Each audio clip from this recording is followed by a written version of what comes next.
I'm going to make water today. Kids are watching a series. I'll show you what goes into making water for us on the system that I frankensteined together. Watermaker. Pull all the ropes out. Hoses, I mean.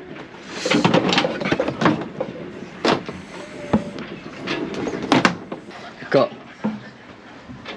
3 membranes there.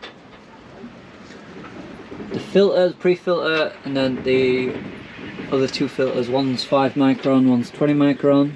Then the other's a carbon filter for when we flush the system.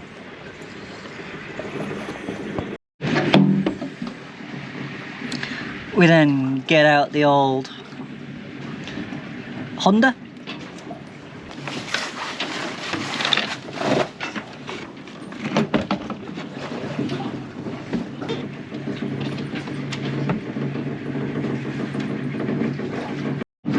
Then we stick the high pressure pump, which in our case is a pressure washer, in its location.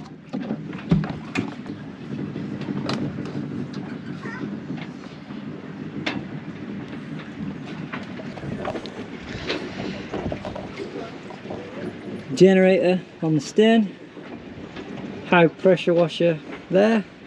We have a shoot off so that we can run the feed pump open flow, because I've got no idea if it'll break if it just goes direct. I've tried it a few times. I keep tripping fuses or breaking the pumps. So this is a system that works. Cost about 1,500 in total, membranes and all. But we already had the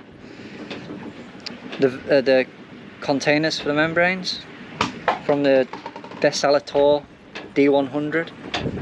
It makes about 100 litres an hour, but it's very loud. I'll show you.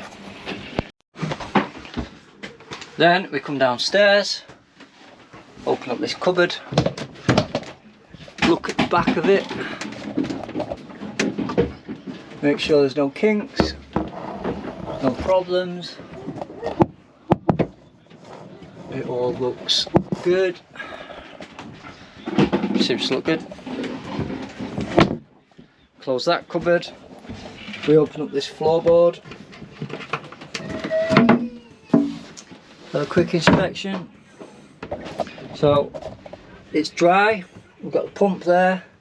I've bought a little fan so that we can keep it cool when it's running, because it overheated once, and that's done the job to fix it. So that's all good. We then come to the bathroom and select where we want the water tanks. Select which one we want it to. So up here there's a selector, you can't see that at all. Like, you can just see the white bit there. But there's a selector, it's on number 2 right now, and this is reservoir number 1. So we have to change it over. Simple flip of a switch. The last check we do before running it is under the sink. This is where the mount is, which tells us our litres per hour, the pressure of the system, TDS and the regulating valve.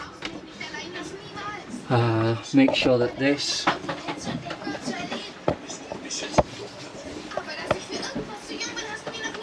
is all the way off, which it is. Now we're ready to run the watermaker. And as you can hear that horribly loud noise, we then come here. That's got to go to 800. So we slowly wind it off.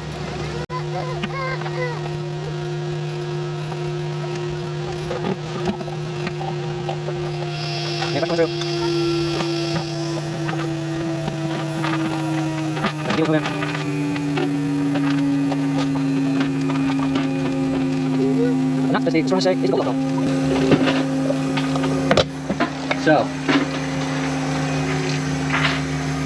100 litres an hour, 800 psi. Now I've just got to test the TDS.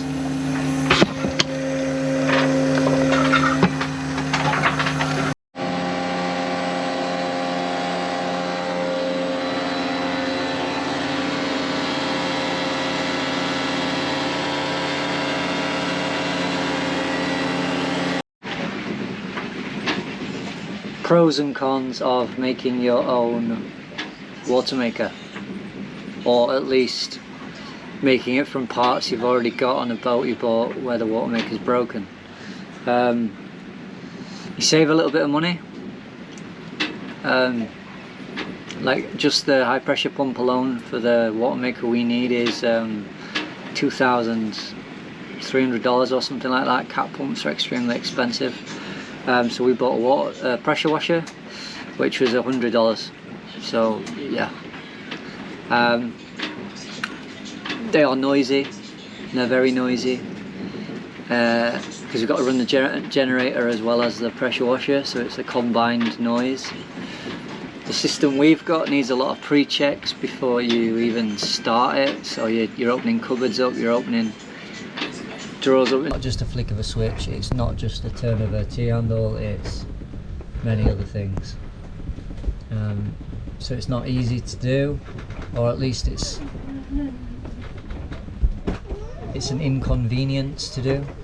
There's probably not as much safety features as what a paid for system would have. Like I have to put in pressure regulators myself.